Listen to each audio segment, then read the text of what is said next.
Good morning, Skyhawks. Please join us for the Pledge of Allegiance and a moment of silence.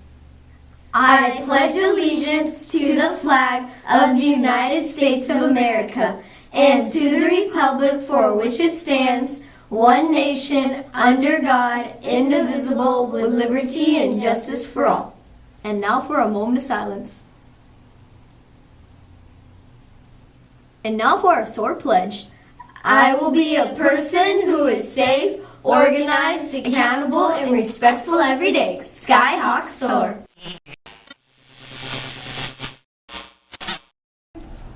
Welcome back and thank you for joining us. Today is Thursday, October 29th, day 2. I'm Simon and today I'm joined here with Nate and Seth. Pretty soon you are going to start seeing posters all around the school. The weather is changing and fall is upon us. What does that mean? You guys want to take a guess? More apples? Like caramel? Well, those are both really good guesses, and when I mean good, I mean like I'm hungry. So, technically you're right, but you're also wrong. It's fall festival time, so keep your eyes open for flyers and information. As we mentioned yesterday, the Friday Trunk or Treat event has been canceled. Students 6th through 8th will still be able to attend the dance Friday. If you decide to wear a costume, they must be pre-approved by Ms. Harper or Ms. Gibson. If you do not get your costume approved, you will not be let into the dance. If you go and you spend your money, but you can't get in because you didn't get your pre-approval. Spirit Week ends tomorrow. With the Battle of the Grades, listen closely because we are going to tell you which color your classes need to wear. Kinder, your color is white. 1st grade, your color is blue. 2nd grade, red. 3rd grade, green. 4th grade, purple. 5th grade, orange. And 6th grade, gray. 7th grade, yellow. And 6th grade, maroon. That's 8th grade, okay? So Outside. 8th grade, you will be maroon. 6th grade, you are gray. Get that gray sweat. Tonight is the annual family math night right here at 5 p.m. It is also known as Math is Not Scary Night.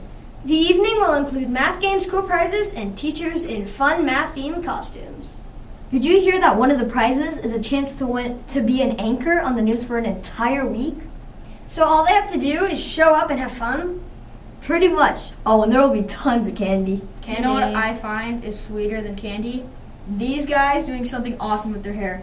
So if we hit over 200 people that come, Seth is going to cut his hair, and Nate is going to put 2 different kinds of dye in his hair. One red, one you guys choose. Girls softball tryouts begin on Monday. Make sure you have the information forms signed and in the front office before tryouts begin. If you are a junior high boy that is interested in playing on the basketball team, the first day for tryouts will be this next Tuesday. Please see Mr. Schaefer or Coach Price if you have any questions. Pictures retakes will be held tomorrow on next Wednesday from 9 to 12:30 in the cafeteria. If you are absent or if you are new to the school, now's your chance to say cheese. Cheese. Now. All right, well, this is one of my favorite things to report. November 5th, we have another early release day. So make sure those calendars are marked, and remind your parents too. Let's talk about food. The lunch menu today have choices of turkey and gravy with a roll, Popcorn chicken bites. and a garden salad with a muffin. Your side dishes today will be colored cauliflower, mandarin oranges, and crazy melons. The fun run has ended. Have you turned in those pledge envelopes yet? No, I'm I not done. want I'm money almost to done. collect. I'm almost done. Me neither. There's still a lot of money that has not been collected yet. So make sure you to bring in all those pledges as soon as you can. That's all for today, Skyhawks. But before we go, we will leave you with your daily weather forecast along with the latest news from NASA. So what do you guys think? What's the other color I should dye my hair? Whatever they choose. Purple. Whatever they choose.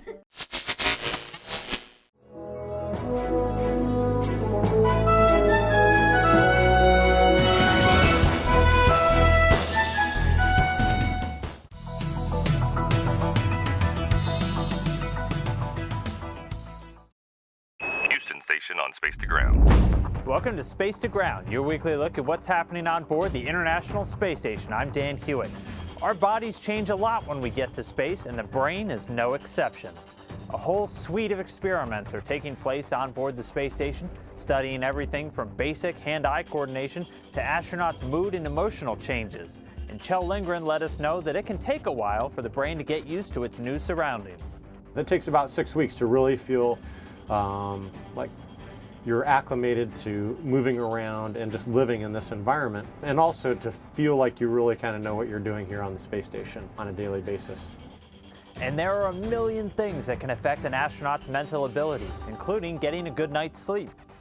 Just like here on the ground, working in space is a whole lot easier when you get enough shut-eye. So the onboard crew has been logging their rest experiences for the Sleep ISS-12 experiment. It's studying how exposure to the space environment and different lighting conditions influence alertness and the quality of sleep. This will help refine astronaut sleep setups for the future and could even help diagnose sleep disorders here on Earth. This week's question is from Richard, who wants to know why astronauts keep their arms folded when they're on camera. Well, why don't we take that question to an expert? Scott Kelly, why do you keep your arms folded? Well, it's interesting. You know, it's kind of awkward. The position your natural like floating position. I don't know. It's sort of comfortable, but it's awkward to have your arms out like this, I think. It's also a little chilly in here. So it's kind of a combination of the two. Thanks, Scott, and keep sending us your questions and comments using the hashtag #SpaceToGround. We'll see you next week.